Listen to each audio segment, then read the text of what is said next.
Bonsoir, bienvenue dans l'atelier librairie, le livre voyageur. Mon nom est Bruno Lalonde, animé, librairie atelier, animé par Fabienne Roch et moi-même. Alors voilà la suite de cette vidéo-là consacrée à Anatole France.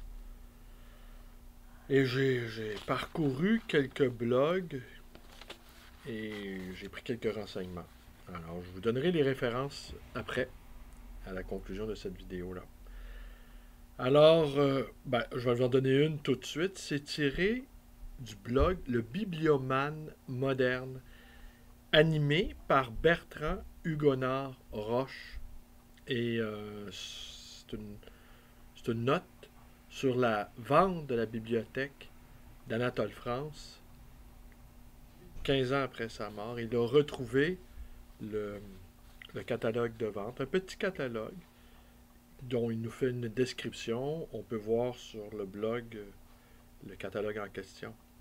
Et en passant, Bertrand Hugonard Roche en dit du bien d'Anatole France.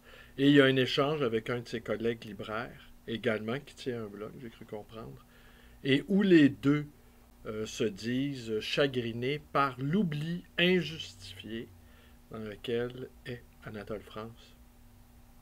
Alors, mais cependant, ils sont plutôt dubitatifs, jugeant qu'il n'y avait pas beaucoup de livres, semble-t-il, dans la bibliothèque d'Anatole de France.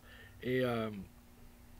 Hugonard, dis-je, Roche, rappelle que Molière ne possédait que 150 livres. Par contre, ce qu'on y trouvait dans ce catalogue, c'est des premières éditions rares de son auteur fétiche, Rabelais, un Montaigne de 1602 et une édition originale des Provinciales de Pascal, 1657. Et évidemment, la première édition de La Recherche de Marcel Proust, avec un autographe, un envoi de Proust qui le qualifie de au premier maître. Alors, mais peut-être cette bibliothèque-là, qui, en tout cas dans le catalogue, il y a 150 livres, mais visiblement ce sont des livres extrêmement rares, qui doivent aujourd'hui valoir une fortune. Dans le blog, il y a des commentaires d'amateurs. Alors, beaucoup disent, ouais, mais peut-être qu'il n'y a pas beaucoup de livres. Mais quand on possède des éditions originales de Rabelais ou des éditions très rares de Montaigne, ben, on n'a pas besoin d'avoir beaucoup de livres. Et il y a un intervenant qui rappelle que Anatole France remplissait sa baignoire et quand la baignoire était pleine, il faisait venir un bouquiniste, hein, des libraires d'occasion, comme votre humble serviteur. Mais je ne me rappelle pas avoir jamais acheté des livres dans une baignoire. C'est quoi la chose la plus bizarre que j'ai vue dans mon métier? J'ai vu quelque chose. J'ai vu des fous de livres, j'ai vu des fanatiques de livres qui remplissaient leur maison. Mon ami Georges Raby, il avait presque dans le four. Alors, son four, il ne l'utilisait jamais parce qu'il allait toujours dans des restaurants. Et le, le, le dessus du four était couvert de livres. Alors, il ne fallait pas qu'il allume un rond. Hein. On y trouve toujours sur ce blog-là, le Bibliomane moderne, une citation d'Anatole France qui dit il n'y a pas de véritable sans amour, sans sensualité. On est heureux par les livres que si on aime les caresser.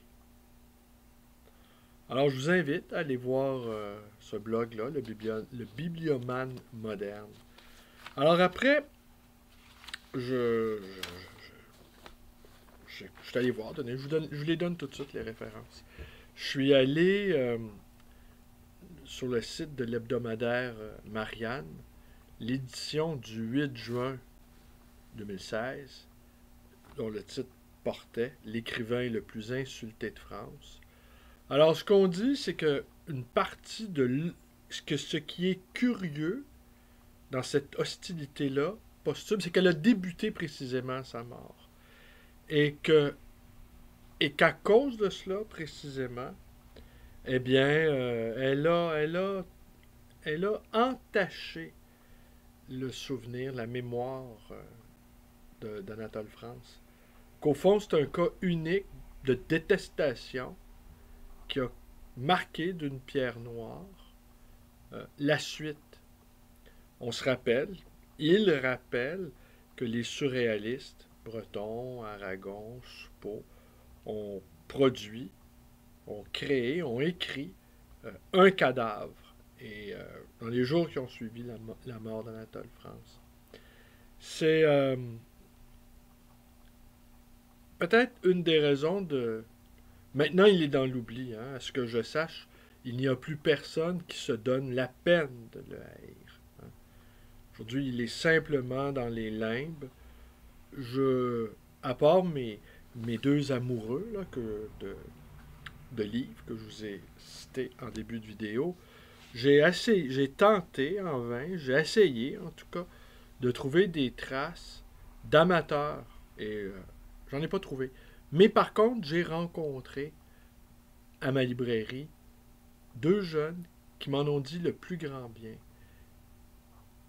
Et la fameuse citation d'un de mes amis qui parlait qu'Anatole France avait une bibliothèque de 100 000 livres et qu'il avait dit qu'une bonne bibliothèque, c'est 10% de livres lus, eh bien, j'ai pas trouvé de traces. Alors, ça serait une citation apocryphe.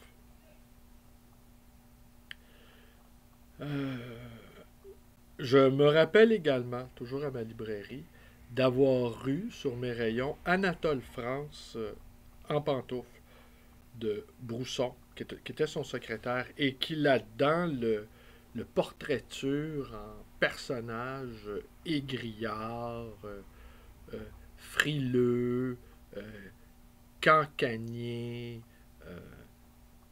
Il l'affuble de tous les défauts. Il en fait un personnage à la fois grotesque, vaguement ridicule, pompeux, prétentieux, imbu de son importance tout en étant chatouilleux, susceptible et, et franchement, on pourrait dire quasiment un faux cul aujourd'hui. Mais l'attaque, pour en revenir aux attaques posthumes dont il a été l'objet, la plus inouïe et la plus cruelle, provient de Paul Valéry, qui a été son successeur à l'Académie française et qui, dans son discours, eh bien, l'usage veut qu'on prononce, qu'on parle de celui qui a occupé le fauteuil avant nous. Eh bien, pas une seule fois, Valéry a prononcé le nom d'Anatole France. Et ce que j'ai cru comprendre, que ce n'est pas tant pour des raisons poétiques ou littéraires, mais pour des raisons politiques. Ici, cette question-là, elle est à peine effleurée par le journaliste de Marianne, car il était Dreyfusard, Anatole France, qui, à mon sens, ajoute à ses qualités, et Valéry, en tout cas, ne l'était pas.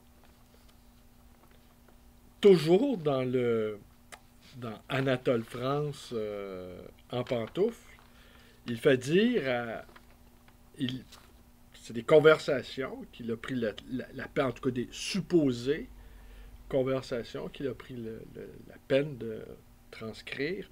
Il fait dire à Anatole France sur Rémy de Gourmont que son latin mystique est médiocre et qu'il n'étonne que les gens de petite latinité. Et là, j'ai pensé à Blaise Cendrars, qui avait un véritable culte pour Rémy de Gourmont, et en particulier pour son latin mystique qu'il en jugeait un bien extraordinaire. On rappellera également que Sandrard a perdu l'usage d'une main à la guerre, le jour même où est mort son maître chéri, Rémy de Gourmont. Alors, qu'est-ce que je peux vous dire? Je suis allé voir aussi j'ai ajouté une troisième source à ma petite enquête, sur un autre blog, Livre en blog, et lui, du 9 juin 2009, ils ont retranscrit un abrégé de la revue Tambour, le numéro 5, paru en 1929, et on invite des écrivains à se prononcer sur le travail d'Anatole France, et encore là, c'est sans appel. Et le titre d'ailleurs, le sous-titre de cette revue-là, le Tambour, c'est Autopsie d'Anatole France. On a déjà le un cadavre suivi de l'autopsie. En fait, c'est un déchaînement. Hein? Alors, ce que dit Louis Guilloux, là, je vous résume, Louis Guilloux dit que qu'il n'y a pas un mot de vrai là-dedans et que c'est péniblement ou laborieusement écrit.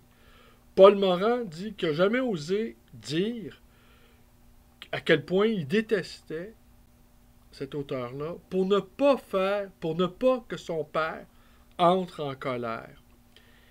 Et Joseph Deltel dit que c'est un auteur qu'on lit plaisamment, mais qu'on n'a pas envie de relire. On le sait, les seuls auteurs, au fond, qui méritent d'être lus, c'est ceux qu'on va relire. Alors, c'était la suite et la conclusion sur Anatole France. Il me reste 2 vidéos à faire sur ces auteurs de la collection de Nelson, des auteurs complètement oubliés. C'est incroyable. En fait, c'est pas si incroyable que ça. Personnellement, je le subodorais. Mais il faut aller voir un peu, là. Il faut aller voir pourquoi et à quel point certains auteurs sont oubliés. C'est une incroyable leçon de modestie. Mais on peut le voir dans le cinéma, qui est un art populaire, le cinéma. Moi, il m'arrive de parler à de jeunes amateurs de cinéma qui ne savent pas c'est qui William Holden, qui ne savent pas c'est qui Rita Hayworth, qui ont vaguement entendu parler de Robert Redford ou de Dustin Hoffman. Et pourtant, certains d'entre eux sont encore vivants. Certains d'entre eux encore font des bonnes choses. Et à chaque génération, je pense que... Et puis dans le cas du cinéma, c'est assez ingrat parce que les techniques évoluant, les techniques, oui, dis-je, évoluant, et les vecteurs où on peut conserver, où on peut revoir les films, beaucoup tombent dans le domaine public, beaucoup sont disponibles au grand public sur le net, mais tous les mentalités, le noir et blanc, les histoires, les langages, ça devient presque incompréhensible. Ça devient presque des documents, non pas artistiques, mais ethnologiques, de comment on filmait, comment on envisageait le travail de création cinématographique. Alors, c'est tout pour aujourd'hui. Aujourd'hui, j'ai été très actif. Visiblement, je reprends goût à refaire des vidéos. Cet exercice-là, quand même assez difficile de parler, là, comme ça, devant sa webcam. Essayer de pas trop hésiter, essayer de conserver un tant soit peu l'attention d'un éventuel auditoire. Alors, je vous invite à vous abonner à la chaîne de Fabienne Rock, mon épouse, qui fait ses armes sur YouTube. Vous pouvez vous abonner à ma chaîne. Vous pouvez également surtout nous rendre visite au 2319 rue Bélanger, dans le quartier Villeray, à Montréal. Vous avez pu voir, là, il y a des passants qui ont jeté un œil sur la vitrine, une belle vitrine de romans graphiques, Trondheim, David B., Sfar, des artistes BDistes à la fois romanciers qu'on retrouve assez peu dans l'occasion. Alors, c'est tout. Je vous remercie d'être avec moi. Portez-vous bien et à demain.